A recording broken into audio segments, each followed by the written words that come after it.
It is a season to untie our destinies.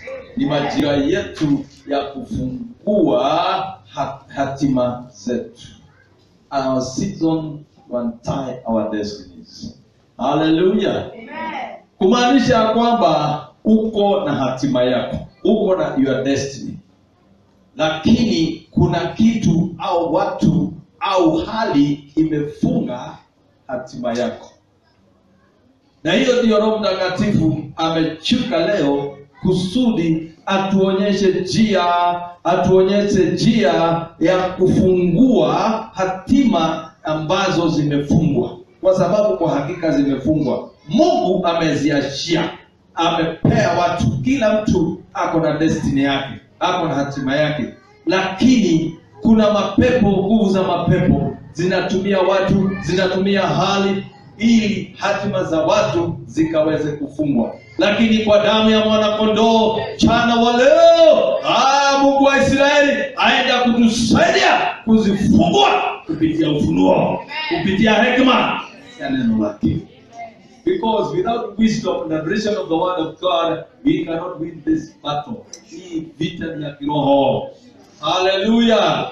Na tuizi ni watu wa mwilini. Lazima tukaondoka katika mwilini, tukaingia katika rohoni, kwa sababu hii vita ni ya rohoni. Hallelujah. Hatima ni kitu ya maana sana. Kwa sababu hatima ndio maisha yako. Hatima ndio ushindi wako. Hatima ndio urithi wako. Hatima ndio fedha zako, ndio utajiri wako, ndio ndoa yako, ndio masomo yako. Hatima ni kitu chochote ambacho Mungu amekupea kusudi ukafaulu na ukafanikishwe katika maisha. Na wakati kimekamatwa na nguvu fulani au watu fulani wametumikishwa na shetani kukamata, yule mtu anakuwa useless, anakuwa useless katika maisha. Ndio mkono wako sema, Baba katika jina la Yesu, kanisaidie siku ya leo nikapate ufunuo, nikakamate point ili kanisaidie kuondoa na kufungua hatima yangu. Ewe Bwana kanisaidie katika jina la Yesu.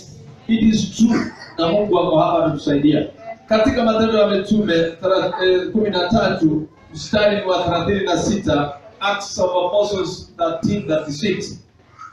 Tunaona mtu kama Daudi. Kwa maana Daudi akiisha kulitumikia shauri la Mungu katika kizazi chake, alilala akawekwa pamoja na baba zake, akaona uharibifu. Sikia, hakuna mtu mwisho wake, lazima mtu yote atapitia katika kifo. Tutalala kama baba zetu. Lakini kuna jambo moja ambayo ilinifanya nicheke nikatabasamu moyoni, ya kwamba kabla nilale wafu lazima nikatekeleze yaliyo ya haki, nikafanye maajabu, nikafanye mazuri zaidi na Roho Mtakatifu, ili katika kizazi changu nikaonekane sikuwa bure. Ndio mkono wako sema, Baba katika jina la Yesu, kanisaidie katika kizazi changu nikafanye mambo katika ufalme wa Mungu, nikasaidie kizazi changu, nikajisaidie katika jina la Yesu. Unajua ni vibaya sana wapendwa, mtu umeokoka, uko na hili, uko na kila kitu, lakini yule mtu hawezi akasaidia mtu, hata yeye hawezi akajisaidia. Ni uzuri kubwa sana Mungu anapata akituangalia. Ni kama mzazi tu, kwa sababu Mungu ndiye baba yetu, mzazi wetu.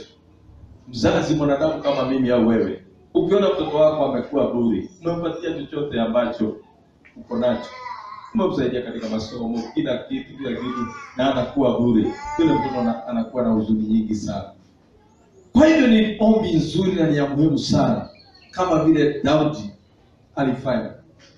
Kwa maana Daudi akiisha kutumikia shauri la Mungu katika kizazi chake, kauli la Mungu, sio mambo ya nasa, sio mambo ya ubatili, kauli ya Mungu. Kwa hivyo kile chochote ambacho unakifanya, iwe ni biashara yako mahali umepatiwa, Iwe ni katika hiyo ndoa Mungu amekupatia, iwe katika hiyo masomo yako, iwe katika huduma kama hii, ni kauli Mungu amenipatia, ni kauli Mungu amekupea, na ni lazima tuifanyie, tuishughulikie vilivyo, kwa sababu ni ya Mungu ametupatia, ametuazima. Sijui kama nimeeleweka. Si yetu, ni Mungu ametuazima, na wakati ametupatia tuifanyie kazi, ionekane inanisaidia, inaisaidia kizazi changu cha wakati wangu. Sijui umesaidia watu wangapi. Mchungaji sina pesa, mchungaji sina hali. Sio hivyo. Kusaidia mtu si lazima pesa tu. Kuna mambo mengi sana ya kusaidia mwanadamu, mengi sana. Kuna watu hawajasalimiwa wiki hii yote. Ulikuja church unasema unajua corona imesema tufanye hivi. Sawa, kwani mdomo wako umefungwa hata ingawa uko kwa mask? Salimia mtu, mwambie hai. Wiki imekuwa namna gani? Hapo salimia mtu ukiwa na hiyo barakoa yako. Mwambie hai. Ajua hata wewe ulisoma Oxford English. Mwambie hai. Sasa ukitabasamu unaonekana kuna Mungu. Amina. Lazima tushughulikie wakati ambao tumepatiwa na Mungu, kwa sababu ni wakati tumepatiwa. Wale ambao wamepumzika wakati wao umekwisha. Sisi ambao tumesalia lazima tukafanye kazi katika maeneo yetu ambayo Mungu ametupatia. Hallelujah. Amen. Destiny is the very reason why we were born. Hatima ndio ilifanya sisi tukazaliwa. Hallelujah. Ikiwa ujue leo. Wewe si kama ng'ombe, pana. Wewe ni mwanadamu, mwana wa Mungu. Na hiyo hatima yako, your destiny needs to help you. It must help you. It must help others. You change their lives. Wherever you are, you change their lives. Hata ubadilishe mahali na hali ambayo uko. Ukiingia mahali lazima hewa ibadilike. Hallelujah. Katikati ya wiki nilipigiwa simu. Nilikuwa na pastor tu nyumbani. Kapigiwa simu kama saa hii. Ni mtu ambaye hajanipigia simu siku nyingi. Kaniambia pastor, niko na shida. Nimebanwa katika polisi.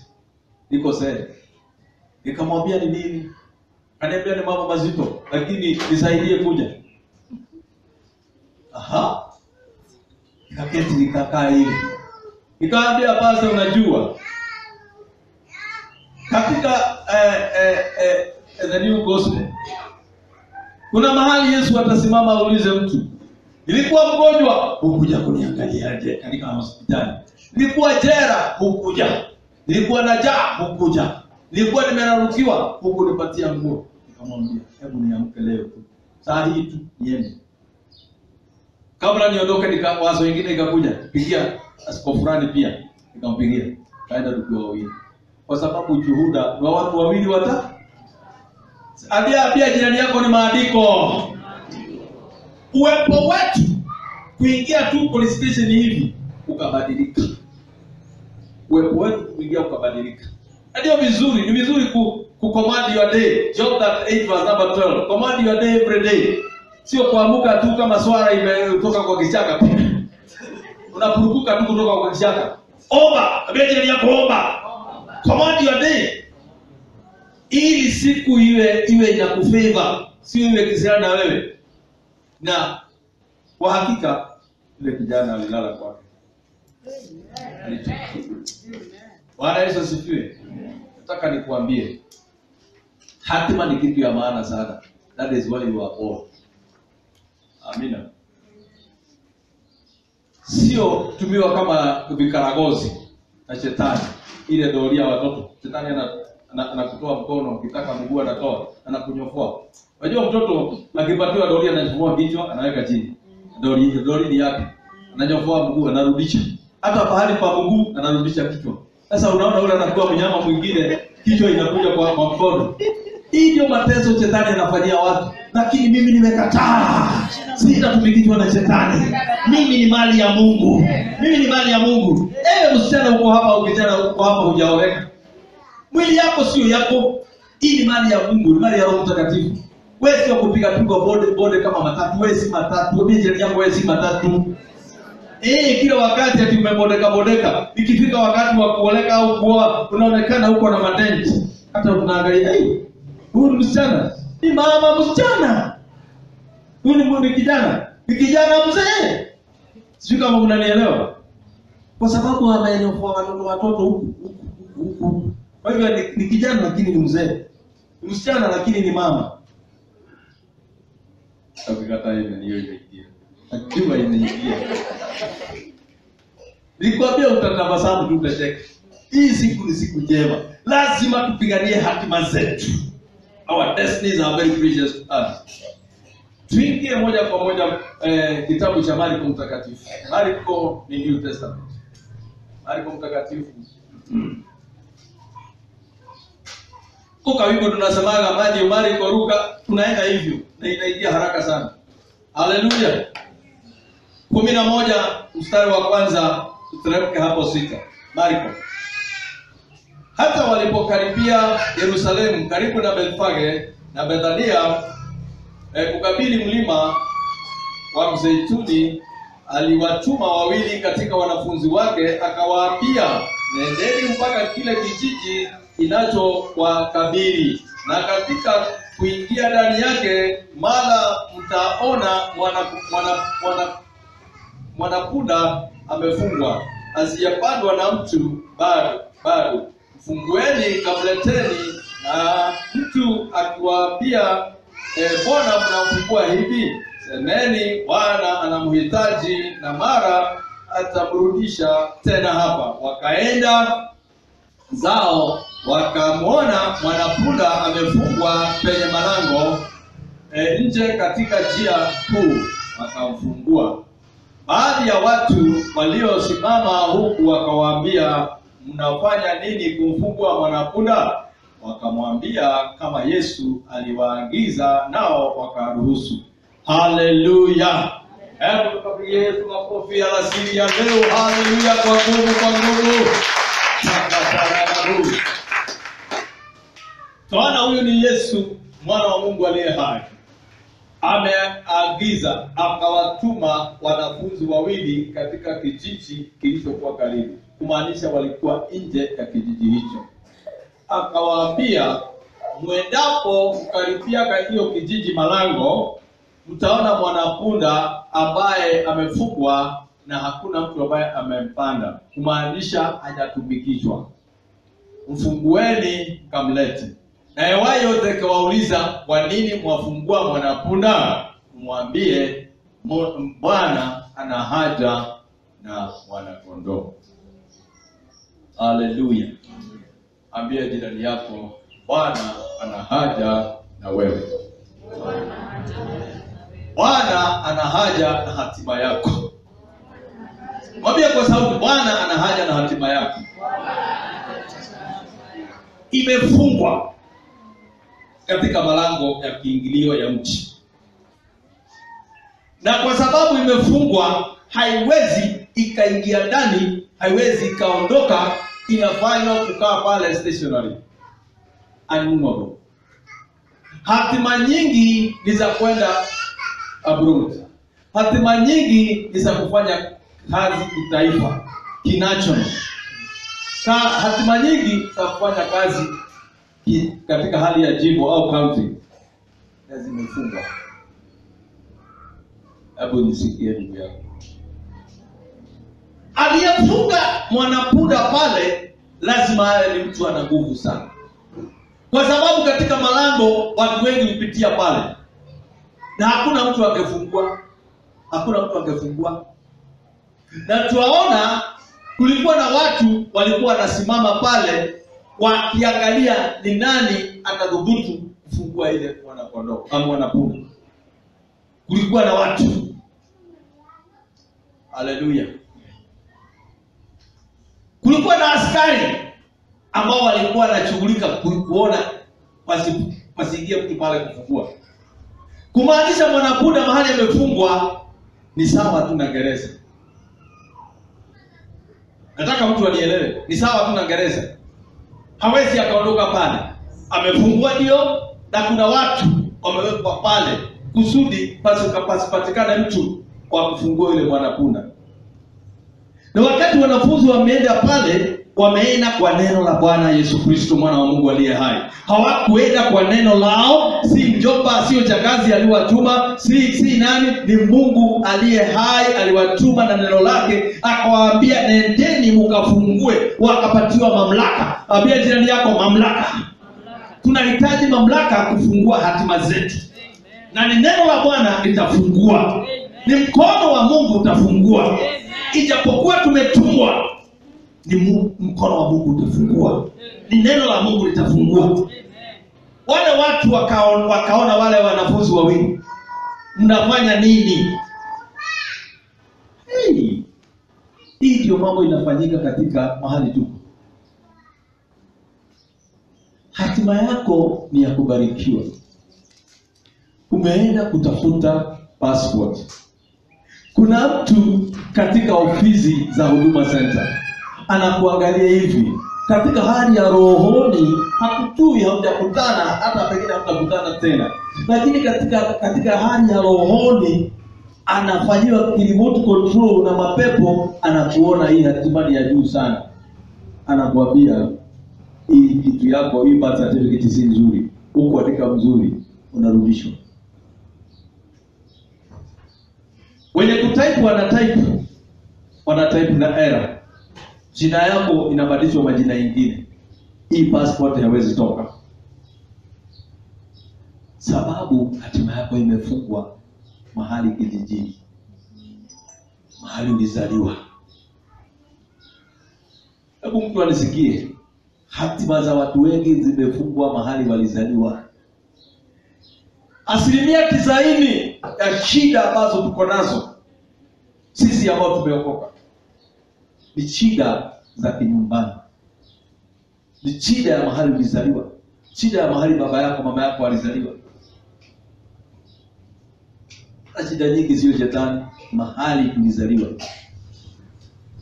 Na hapa ndipo nataka niongee na mtu ambaye ako na sikio la roho kusikia. Utafungua hatima yako siku hii ya leo. Roho Mtakatifu atakusaidia kwa hekima na kwa ufunuo wa neno la Bwana. Hebu sikia mpendwa. Pale katika malango ni nani wanakaa hapo? Who stays at the gate? This is now spiritual matters. Hebu nisikie. Kuna watu wanaitwa gatekeepers, walinda lango. Na hawa ni wazee wa kiroho ambao hawaonekani. They are invisible evil spiritual elders. Rudie, they are invisible spiritual evil elders. Ni wazee wa kiroho baya ambao hawaonekani. Ndio wanalinda malango. Na kuna wengine ambao ni visible evil elders. Hao ni akina nani? Hao ni wale ambao ni authorities wa jamii yako. Anaweza kuwa ni mjomba, shangazi, baba yako, mama yako, kaka yako mkubwa. Wale watu tu katika clan hapo. Na hapo ndipo ninaambiaga watu, unajua tuko na mkutano, tuko na meeting ya family gathering, na tuna meet Jumamosi ili Sunday tumalizie mizoga na kwato za kondoo ili tuachane Sunday. Sunday imekuwa watu hawaendi kanisa. Wamelala mkutano. Maburamadhu. Mfanya maburamadhu usiku. Na wewe umeokoka. Unawekelewa zile mambo za ukoo, mila. Naambiwa hii ndio itakuwa. Na mnachinja kondoo, sio kuchinja, mnanyonga na damu ndani yake. Alafu mnalishwa. Na hao wazee wanaongea na ukali sana. Hata mkiwa mmeokoka lazima mfuate hii maneno. Na una authority, unasema sini anko, sini mjomba alisema, sini changazi. Hawa ndio gatekeepers. Hallelujah. Na wanakaa katika malango ya mji kama huu Nyeri. Gates za Nyeri. Wewe ambao unaomba gates za Nyeri ni gani? Unaweza ukazijua. Ikiingiliwa Nyeri, kuna moja iko pale, nyingine upande huu, nyingine upande huu, nyingine ni kama 5 wale ambao wanaombea mji. Hao wazee ukaa pale na ndio wanakata kesi za mji huu. Wakisema hutaanzisha biashara katika mji huu, hutaanzisha. Wakisema hii town hutahubiri. Lakini kwa hekima na ufunuo wa neno la Bwana na nguvu na mamlaka ya Yesu Kristo tutafungua hatima zetu. Hata wawe na nguvu aina gani, tutafungua. Na ndipo tumekuja hapa siku ya leo tukaweze kupatiwa makani. Haleluya. Pale kwa malango ndio wanakata case, is a place of judgment. Pale ndio wanafanya ma decisions, kauli ni kutafanyikaje katika mji huu wa Nyeri. Hata pale katika kijiji kwenu, hapo katika klani yenu, chama lenu na klani yenu wanafanya kesi hapo. Na kitu moja tu watu wananaswa nacho ni chakula. Wakati umeshirikishwa chakula hicho cha fellowship ya ukoo kwenu, utajitoanisha. Kijana mmoja amenunua gari nzuri, akaenda kwao nyumbani. Katoka Nairobi akadrive mpaka nyumbani. Akaingiza katika boma ya babu yake. Watu wakakuja wanaisema, hii ni gari ni yako, mtoto wa fulani, umenunua gari. Mtu amesoma ako na madigrii yake, kwani gari ni si mtu ananunua tu kwa sababu ako na pesa? Akanunua. Wakaiangalia wakaishikatika. Siku tatu itafika anaondoka narudi Nairobi. Akajifungua funguo. Gari haigurumi. Gari mpya haigurumisha. Wakati ule wakati walikuwa anachikatika gari, kulikuja nyanya moja, bibi anayetalelete grandma akakuja. Akasema, mimi siwezi ingia ndani, imefungwa niinue nikalie hii bonnet. Nikalie. Nikamama. Ukwe kazee. Akainuliwa na vijana wakalia. Kijana hakujua gari yake imekaliwa. Lazima tuinuke kiroho. Hata hii magari ukiziona zikifanya accident, hao watu ambao ni madevoshi ukipaki gari yako wanakuja wanakojorea. Hii gari unaona magurudumu ni mpya, inapasuka ovyo ni kama imetiliwa azi. Mkujo wa Mungu atusaidie. Ikagurumishwa gari, ikafunguliwa bonnet, angalia mafuse nini. Gari ndio unaangalia fuse nini, haina shida. Kale kama mama akatokelezea tena. Unaenda. Mimi nimechelewa kwenda kazi. Akasema wendi.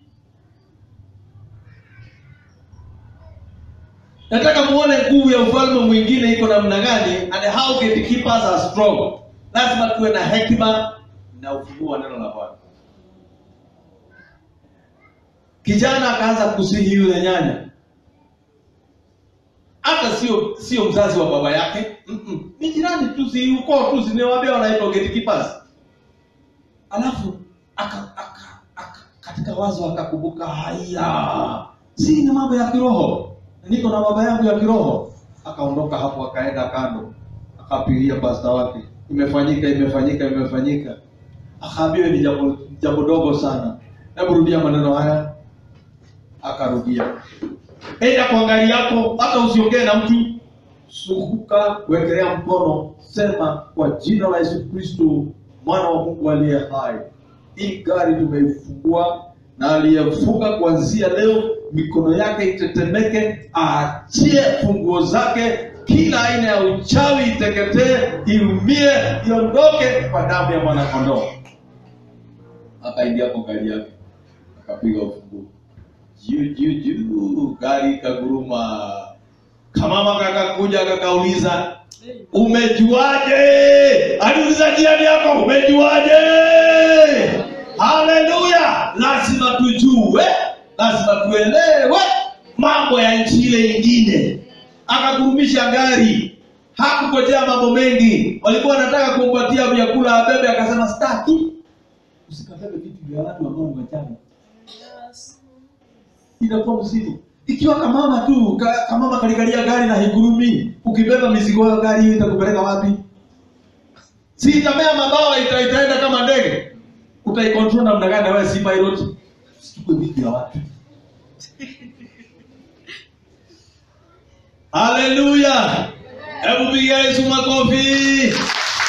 Wazee ambao hawaonekani wa kiroho ndio wanafunga hatima za watu. Hivyo demonic elders wanafunga hatima za watu katika kijiji mahali ulizaliwa. Hebu sikia. Wewe unafikiri ni nani alifunga huyo? Hiyo kuna unafikiri nani alifunga? Nafikiri nani? Ni watu wana mkono na nguvu sana za kichawi. Nataka nikupatie hadithi hii. Nakumbuka nikipeana katika graduation homecoming ya mtu mmoja hapa. Na kuna mama walinifuata. Sio kama unakumbuka timu. Homecoming yako graduation na nilihubiri hii nikapeana mfano. Kuna kijana mmoja ameokoka vizuri sana. Amemaliza chuo kikuu, akaenda kutafuta job Nairobi. Aenda kila ofisi, CV yake ni nzuri sana. Lakini wakimuita katika interview room, wale mapanelists wanamwangalia hivi, wanaangalia CV yake, wanasema toka. CV ni nzuri sana, lakini kijana anafukuzwa. Akaenda miezi 6 anatafuta akachoka, akaenda kwa pasta wake. Wakaanza kuomba. Wakaomba. Pasta akamwambia lazima tufunge siku 3. Naye kijana akakubali. Najua baina ya watu na Wakristo wako kanisani kufunga hawataki. Kufunga hawataki.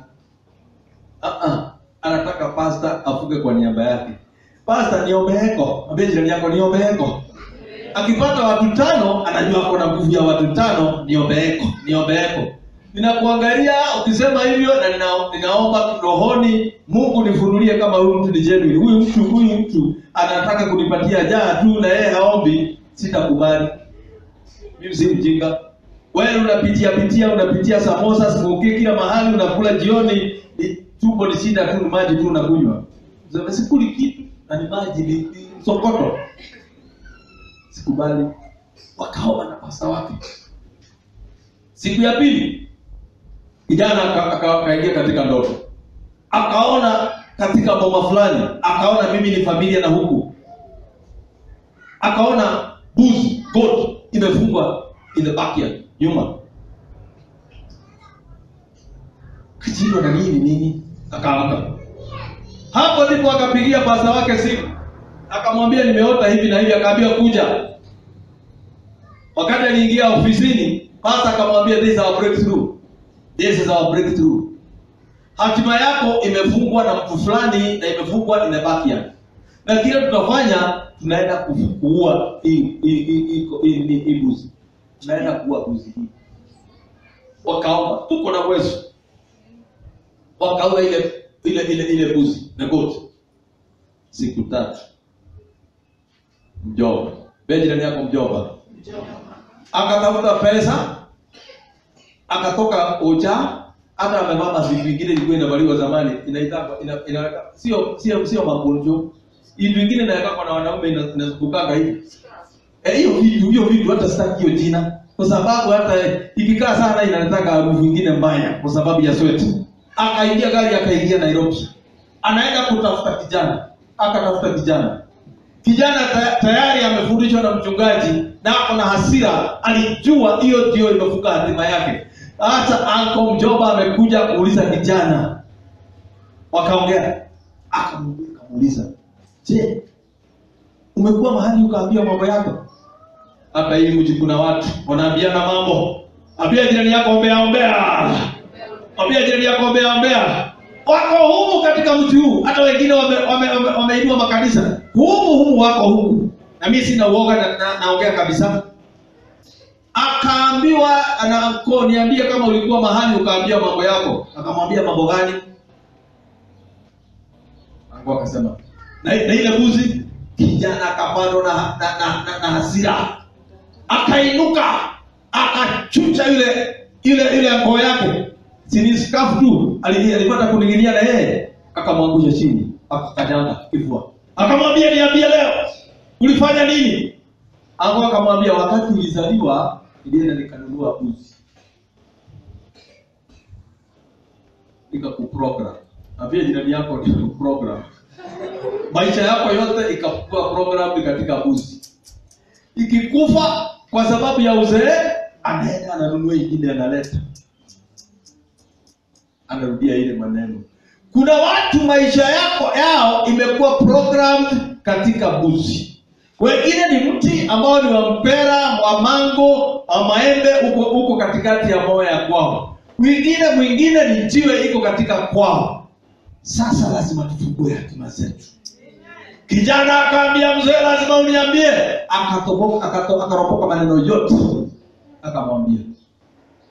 Na hapo ndipo kijana akamwambia, amka uende kabisa. Akaenda. Kijana the next interview akaenda, akaonekana ndiye number 1, akapatiwa kazi. Hatima za mtu lazima zifunguliwe leo. Hatima za mtu lazima zifunguliwe leo. Kuna watu wako na gift ya uimbaji. Kuna watu wako na gift ya biashara. Kuna watu wako na gift ya kuoleka. Unajua hata kuoleka ni gift. Sio hivi. Hata ujipondoe na nini na ufanye zingine sijui zinaitwa money, zingine zinaitwa nini, pendi what? Sijui ni pendo au ni pendi. Zote ufanye, utaachwa pale. Ikiwa wewe umefungwa, hatima yako imefungwa, hutaonekana. Wanaume watakuwa wakipinda tu, wanaona tu ni mwanaume mwingine. God forbid. Au na kila kitu ambacho ni mwanamke. Na wanaume wanakupita tu, wanaona mwanaume. Hata saa nyingine kwa sababu ya kupitwa sana, wanaume wanaonekana huko na ndevu. Kazi inaanza kutokea. Hata voice ina break, unaanza kuongea kama mzee. Mimi mnacheka, nimeona mengi na nimesikia mengi. Hebu sikia, kijana akapata job 100%. Ninataka niulize mtu, ile job ilipatikana wapi? Kwa sababu alikuwa amefungwa kijijini, ile kondoo ikakufa, hatima yake ikarudi kwake. Lazima tuue hiyo zoba kondoo ambazo ulifungwa nazo. Hata yule mtoto, yule mama alikuja kuangalia mtoto akakuchekecha hivi ukiwa mtoto. Unajua mtoto hajui kitu. Na mama yako wakati anaangalia upande mwingine akakutemea mara tu, wewe bure kabisa. Lazima tufungue hizo hatima. Nirudie tena. Mtoto wako ni very precious. Usipatie ile woman. Mwingine yako na zile vitu ya kuweka kwa mapua. Ati anafanya hivi ndio achukue mtoto wako. Wewe unaniangalia ukiwa serious. I'm telling you, nimeona hivi. Mama anafanya hivi, na alikuwa anafanya hivi. Si mnajua hii mavitu? Kataa. Kabisa. Lazima tufungue hatima zetu katika jina la Yesu. Hebu sikia.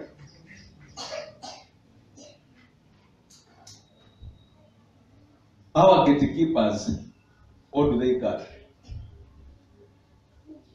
Wanagalia ili usikaoe, usikaoleke, umepita mitihani usikapate kazi. Wengine si wiki hii ni ya kupita ya kufanya mitihani. Hawa watu wameinuka ili wazuilie watoto wasikapite mitihani. Lazima tutaombea watoto kwa leo tukimaliza. Bwana Yesu asifiwe. Wengine ukienda kufungua huduma kama hii, wale wazee wanauliza, ni nani katika ukoo? Afungue nini? Afungue biashara? Yeye ni nani? Ati anataka kujenga nyumba ya mawe. Huyu ni nani yeye? Na hiyo ndivyo unaona nyumba nyingi mawe imeletwa, mtu anajenga nyumba, ikifika rento hana pesa. Wengine wamefanikiwa kumaliza kujenga, akiingia tu mwezi mmoja unasikia ameenda. Tutajenga majumba na tutakaa. Tutanunua magari na tutaendesha. Tutanunua mashamba na tutakaa. Na itasaidia vizazi na vizazi vyetu. Ndio mkono sema katika jina la Yesu. Kwa damu ya mwana kondoo, hatima yangu siku ya leo, kwa damu ya mwana kondoo, aliyeikamata hatima yangu akaizuia nisikabarikiwe, kuanzia leo, kwa nguvu ya mwana kondoo, achia katika jina la Yesu. Lazima iachiliwe. Lazima iachiliwe. Hallelujah. Kufungua ile kitu sio mchezo. Unafikiri ni kufungua tu ni hivi tu. Lazima uwe na nguvu ya Kristo. Lazima uwe na uwezo wa Kristo ya kufungua. Ile mfano nimepatiana ya kijana ambaye alikuwa program maisha yake kwa kondoo, hivyo ndivyo watu wengi wamekuwa programmed. Lazima today we are going to be programmed. Tunaenda kuharibu hizo program kwa damu ya kondoo. Lazima watu waachiliwe hatima zao. Hallelujah. Hata wale watu mnaona wakizurura kwa streets, ni kufungwa amefungwa. Hallelujah. Una siku tumekuwa na pastor town na pastor Zakari, kuna watu wanamjua, mtoto wetu wa kiroho. Na tulikuwa tunataka kwenda mahali kula lunch baada ya Sunday service kama hii. Na tukipitia pale kuna mwanaume hata leo hapo katika hii town. Lakini leo sijui anafunga katika Crossroad Altars. Sijui hapo wapi sasa. Na yule mtu wakati tunapita hivi akaanza kusema wacha kunishoma. Hai, wacha. Anafanya hivi, wacha. Hao wili hawakuona, hawakusikia hiyo maneno. Wakati tumeenda mahali tulikuwa tunakula, nikaambia kuna mtu anachomeka mahali. Na naomba tupite tena ili muone nguvu za Bwana vile zinafanya kazi. Karudia. Alikuwa ameenda katika hoteli fulani, akabarikiwa na mtu akapewa chai na karatasi. Sio na karatasi ya neno na kawekewa kama maziwa. So akakuja. Anakuja direction yetu tu. Hapo ndipo alijua kwa sababu kwa wali alianza kutetemeka. Macho usichome. Mimi naangalia mahali nyingine lakini analia tu. Nikaambia oneni. Na hapo ndipo wakati nirudi katika kanisani nikaomba. Naambia Mungu nisaidie. Lazima tukomboe mji wa Nyeri. Lazima tukomboe hawa watu ambao wamefungwa katika Crossroad Altars. Hawana hatia, hawana mbaya wamefanya, lakini watu ambao wana kichaa, ambao wanatumikishwa na mapepo, ambao ni wa ukoo wao, ndio wamewafunga, wakawatoroka nyumbani kusudi watumie machamba yao, kusudi watumie biashara zao, kusudi watumie lazima tukatae. Sema Baba, katika jina la Yesu, nisaidie. Nikakomboe watu wetu, hatima zao zimefungwa, zingine zimefungwa katika town, hawataki kurudi nyumbani, wengine wamefungwa katika nyumbani mahali walizaliwa, hawataki kutoka waende wakatafute pesa kama wanaume wengine. Leo katika jina la Yesu, hebu tukaachilia moto wa madhabahu, moto wa Bwana, Holy Ghost fire, ikachome kila minyororo ambao wamefunga watu, kila jela, milango ikafunguke kwa damu ya Mwana-Kondoo. Hii kitu lazima tukasirike wapendwa. Hawa watu hawana hatia. Wamefungwa, wanatumikishwa na watu. Wanaendesha magari manono. Wengine wako na mabiashara kubwa. Wao wamefanyiwa kuwa host, wamefanyiwa kuwa manyumba ya kuweka hizo mapepo. Lazima tukatae. Kama ungejua vile mapepo wanatuitanga, they call us house. Ni nyumba ya kukaa mapepo. Lijioni alikuwa na 7,000 ndani yake. 7,000. Yule mtu hata akiwa namna gani, si anakuwa kijana tu. Sabuni yake ilikuwa ni mawe. Najikaruka kwa sasa. Damu inatoka. Watu wao wanampenda, wanakuja nafunga yeye na pingu vizuri na mikono na miguu. Anafanya anaondoa. Wanamvalisha nguo, anararua zote, anatembea na birthday suit. Si ni shida. Nani huyo anataka kutembea na birthday suit? Huna. Kwa sababu ni aibu. Lakini mapepo hana aibu. Anakulalua. Mungu atusaidie siku ya leo. Hallelujah.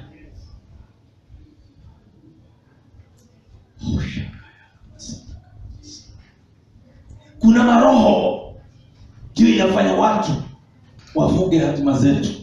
Kuna maroho ambazo zinaitwa za wivu, jealousy, envy. Kuna maroho ya competition katika jamii. Kwa watoto wajiona watu wanapita.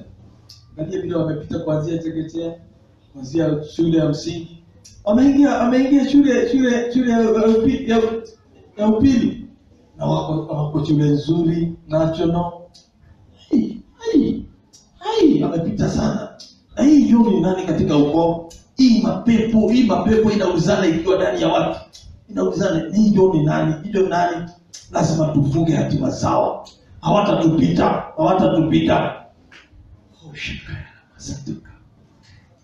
Katika malango ndio kesi zinakatiwa tangu zamani mpaka wa leo. Na watu ndio wanasema uoleki. Wakikuja kuleta dawa itanena maneno ambao itawastua. Unataka ulete elfu unataka milioni 1. Wengine wanasema enda ulete kichwa ya farasi. Kichwa ya farasi. Unaenda kunyofoa kichwa ya farasi ya nani? Hata wasemi nyama. Yaani ni mambo tu ya kukuleta utata, usikafaulu. Mungu atusaidie wapendwa. Ikiwa unataka kuoleka, ingia kwa maombi, vuja ile kamati ambayo iko kijijini kwenu. Wakisikia hiyo sauti, wakisikia maneno ati unaoleka, wanatengeneza kamati nyingine mbaya sana. Na wanafuta anga yako. Na wewe ingia rohoni, jifungue, fungua hatima yako na utaoleka na utaoa. Ukitaka kufanya business, fanya. Lakini lazima ufungue hatima yako. Maroho na ile kuna watu ambao wako na mamlaka ya jamii wako nyumbani. Wanakujua. Hata wanakujua na botani kwa jina ambao wewe hujui. Juu na ambao ni ya mtu ambaye alikuwa anaitwa na wewe babu na baba. Wanakujua. Unaona? Anakuita hiyo kajina. Pengine alikuwa mlevi nakuita. Yobani. Huyu mtu wanawake huyu. Huyu. Hiyo jina hiyo pepo inafanya hivi na inatoka kuzimu. Mizimu inakuja. Mizimu ya wanawake inakuja. Inakurupuka inakuja inafanya. Mtoto akiwa mdogo anaanza tu na hiyo mambo. Hata kasichana kidogo kadogo. Anaanza kuvutia wanaume. Hata hajafika kiwango anaanza kubakiwa ovyo ovyo.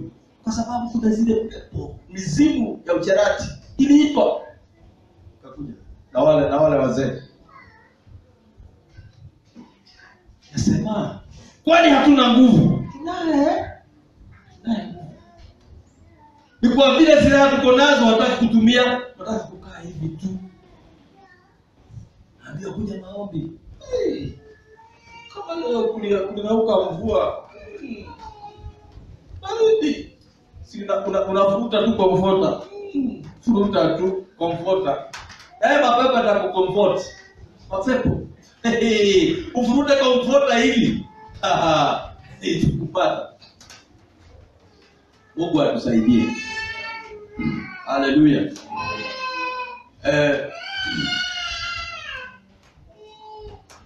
Unajua kuna kitu kinaitwa recurring back. Unaenda alafu unakuwa record back.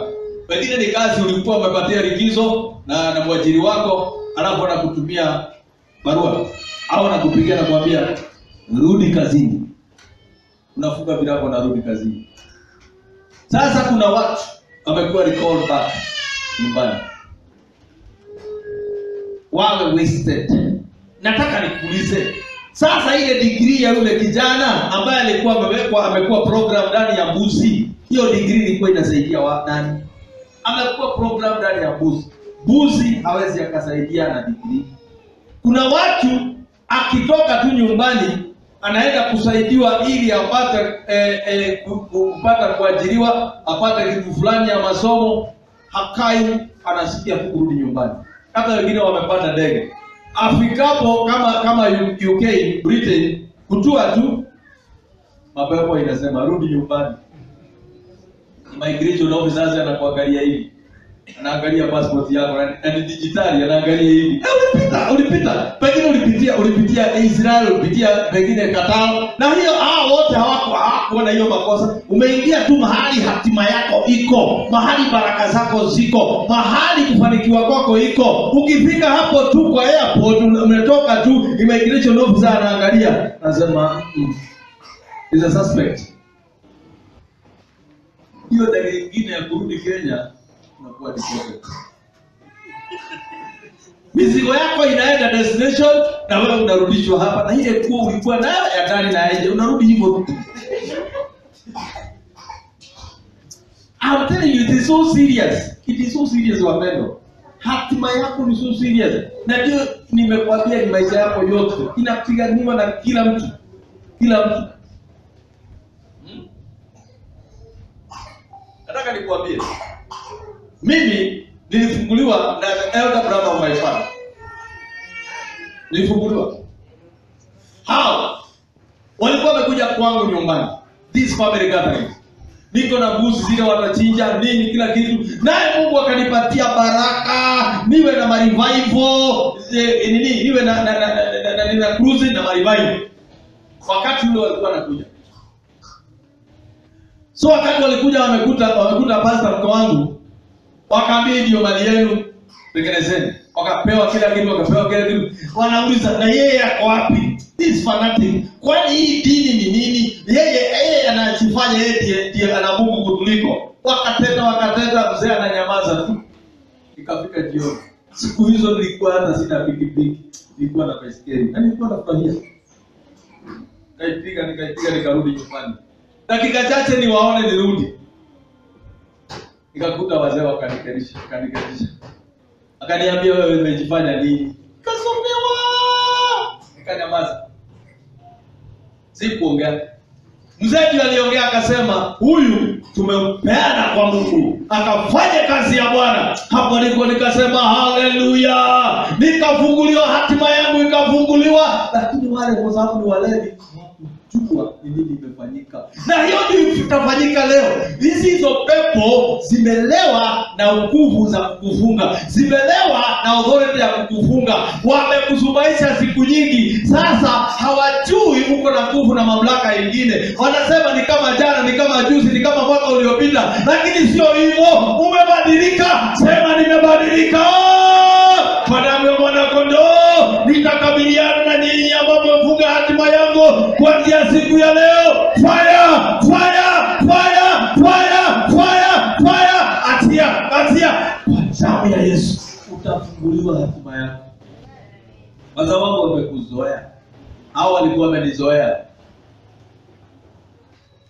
Haleluya. Baada ya kula kondoo mimi mbuzi ambao nilikuwa nimewapatia, asubuhi yake nikawaambia kuna nyingine mnataka? Wakasema hatujamaliza hii. Haya. Mungu anaenda kukubariki. Hata wale ambao ni maadui wako watasema wewe umebarikiwa. Watasema wewe umeinuliwa. Na watakuachia kwa sababu wataona wewe si wa kiwango chako. Sema mimi kwa damu ya mwana kondoo si wa kiwango ya kufunga watu na kufunga hatima zao. Mimi ni wa kiwango ya kufungua hatima za watu wa mahali nimezaliwa. Kaka yangu, dada yangu, baba yangu, mama yangu, mjomba, achangazi, lazima leo wakafunguliwe. Hatima zao zikafanye kazi.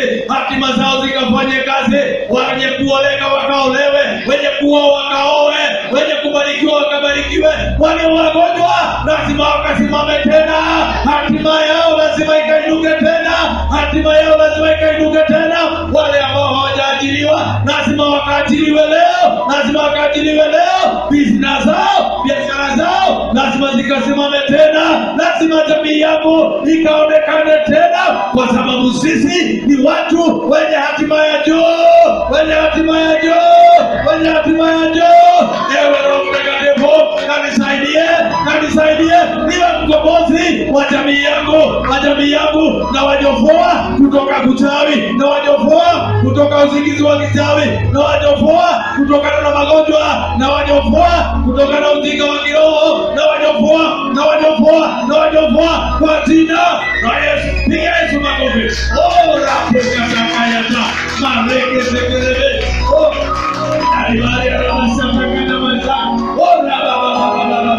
Unajua Gideoni akakasirika. That is the book of Judges 6. Waamuzi 6. Akakasirika. Akasema imetosha.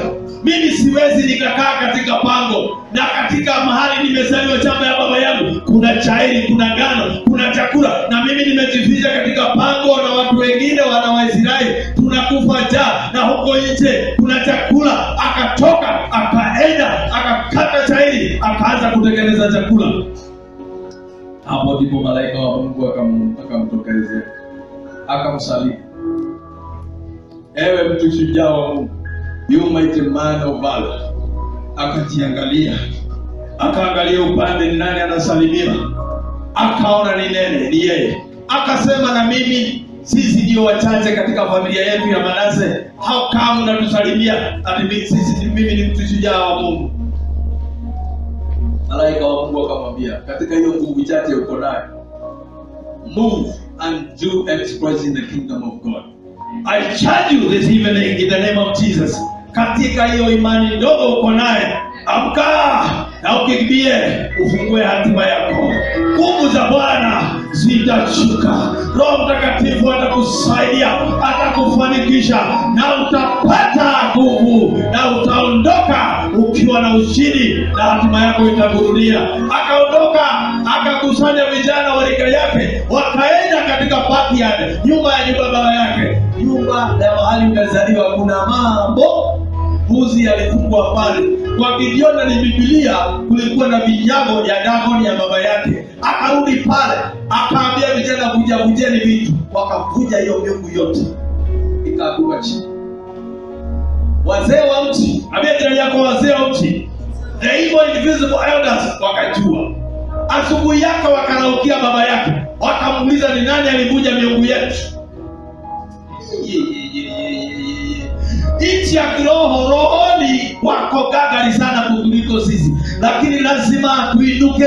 Hata sisi tuko na uwezo wa kuwa rohoni, tukajue vile wanafanya, ili tukayatambue mipango yao, tukaiondoa mipango yao. Katika chuo cha nabii Isaya 54 mstari wa 15, mambo ambayo imepangiwa usiku ikafanywa na watu mabarazuri, Mungu amesema hayuko katikati yao, na chochote watapanga itaboromoka. Na leo waliokupangia usiku ina ikaboromoke, magonjwa waliatia ikaboromoke, mitego ya magari barabarani ikaboromoke, magonjwa waliokurusha ikaboromoke. Sema iboromoke katika jina la Yesu. Gideoni akapata ushindi, akasimama yeye ni shujaa, akapata kuongoza watu. Hata wewe utaongoza. Walikudharau, wewe utaongoza. Walisema huna kitu, utakuwa na kitu. Walisema hutaoleka, wewe utaoleka. Walisema wewe hutaoa, utaoa. Wamesema yule mkonda, yule mtu ambaye mama mkonda, kayuka pakayata. Pokea nguvu ya kunona, kanone katika rohoni, kanone katika mwilini. Makose teketerekete, rababosata kayandoroboseke. Hebu sikia, katika kitabu cha Mwanzo 37 mstari wa 1 mpaka wa 8, na tusome andiko kwa sababu ya muda. Genesis 37 verse 1 to 8. Oribo shakayara, orabayaka. Yusufu akatumwa na baba yake, akapelekea vijana wale ambao ni brother zake, kaka zake, walikuwa malishoni Dodan. Akapelekea mikate, akaenda.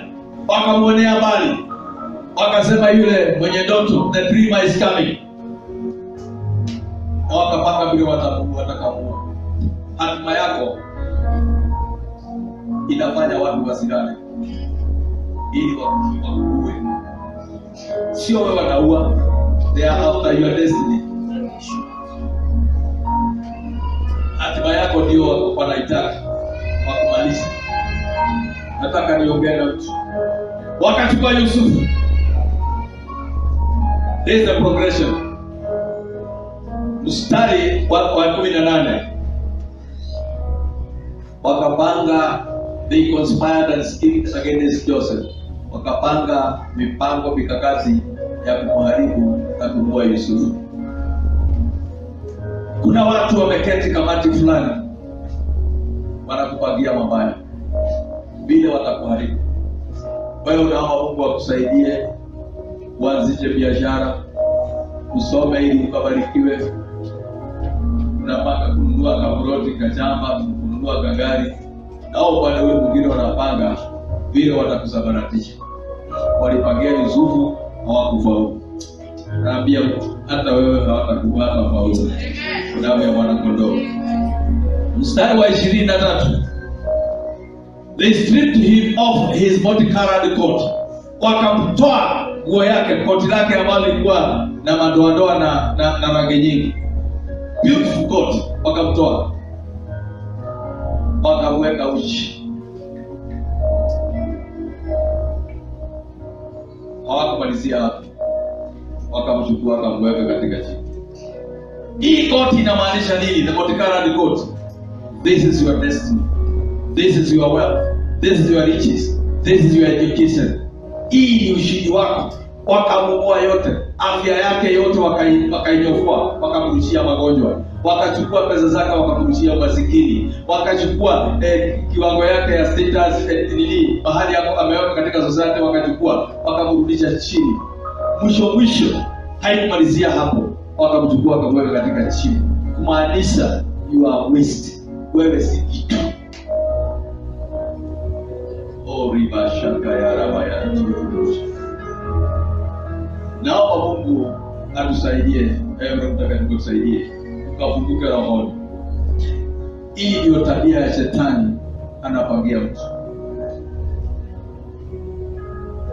Kitabu cha Mhubiri 10 mstari wa 7 yasema hivi: mimi nimeona watumwa wamepanda farasi na wakuu wakienda kwa miguu juu ya nchi kama watumwa. Riba shaka ya raba. Hebu sikia. Kumefanywa evil demonic exchange na gizani. Hatima za watu ambazo zinaangazia ziko zinachainisha zimechukuliwa, zimekaliwa na watu ambao hawakustahili kuzichukua. Watu ambao ni watumwa. Father, in the mighty name of Jesus Christ, we honor your name this day. We glorify you, Lord. We say there is no other God besides you, Jehovah. We say you are highly lifted up, and there is no other God besides you. The Bible says, by the stripes of Jesus Christ you are healed. The Bible says that you sent your word and they were healed. And now in the mighty name of Jesus Christ, we called upon you for the sake of my son. And Lord, we saw you intervening and doing mighty things, O God. And therefore today we lift our sister before your well-able hands. In the mighty name of Jesus. The Bible says, we shall lay our hands upon the sick and they shall be healed. We shall speak a word and it shall be performed. You shall follow, even to confirm it. And in the name of Jesus, we speak divine healing upon our sister wherever she is. In Jesus' mighty name, O God. We declare in the name of Jesus, a speed healing in Jesus' mighty name. We declare healing and strengthening of the bones in Jesus' mighty name.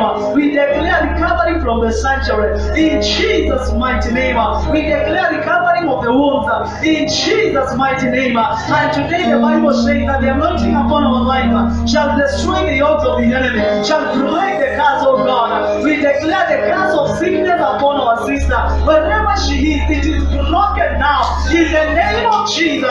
By the effect of the anointing of God upon this altar, we declare the curse is broken in Jesus' name. We declare every yoke of pain, it is lifted in Jesus' name. We declare she is delivered. We declare she is healed. We cover the flight with the blood of Jesus. We cover the heaven with the blood of Jesus. And we declare victory over in Jesus' mighty mighty name, and she shall stand here, Lord, and declare the goodness of the Lord. And in the mighty name of Jesus, as I stand on this altar, I prophetically declare, Lord, revival in our gifts and in our talents.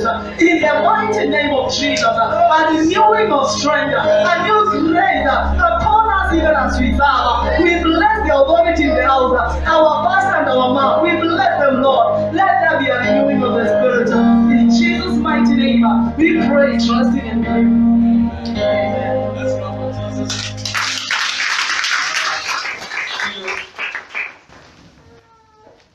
Nataka tukaombee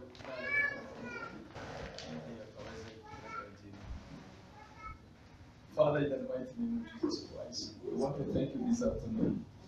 Thank you because of Pastor Letty. Lord Almighty, she has received the invitation to one of